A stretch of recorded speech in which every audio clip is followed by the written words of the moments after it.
அலகு 4. யார் அந்த நண்பர்? கதை கேட்போம். இதோ இவன்தான் எழில். விளையாட போகலாமா அப்படின்னு அவன் நினைச்சுக்கிட்டு இருக்கும்போதே பொத்துன்னு ஒரு சத்தம் கேட்டுச்சு. எழில் சுற்றும் முற்றும் பார்த்தான். அப்படின்னு ஒரு ஒலி கேட்டுச்சு. வீட்டுக்குள்ள இருந்து குடுகுடுன்னு வெளியே ஓடி வந்தான். அது என்ன சத்தமா இருக்கும்? எங்க நீங்க சொல்லுங்க பாப்போம்.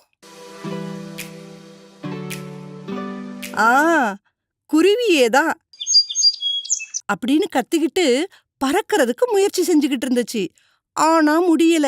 எழில் ஓடி போய், அடடா குருவி குஞ்சே, நீ எங்கிருந்து வந்த? கீழே விழுந்துட்டியா? உன் அம்மா எங்க? அப்படின்னு கேட்டுக்கிட்டே மெல்ல கையில் எடுத்தான். பறக்க முயற்சி செஞ்சிருக்கும் போல இருக்கு. ஆனா இன்னும் முழுசா பறக்க தெரியல அப்படின்னு நினைச்சுக்கிட்டான். பசிக்குதா?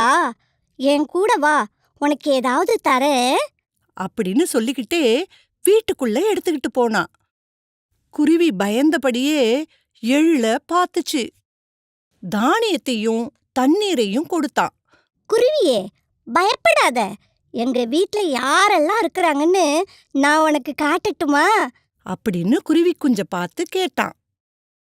இப்ப மெதுவா தலையை தூக்கி பார்த்த குருவி குஞ்சு எழில்கிட்ட பாதுகாப்பா உணர்ந்துச்சு. எழில் தன் அம்மாவை காட்டி, இவர்தான் என் அம்மா. அம்மா என்ன எழில்மா அப்படின்னு கூப்பிடுவாரு.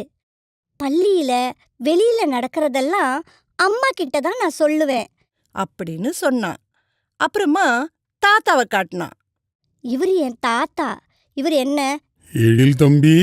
அப்படித்தான் எப்பவுமே கூப்பிடுவாரு. தாத்தாவோட நான் எப்பவும் வெளியே போவேன் அப்படின்னு சொன்னான். குருவி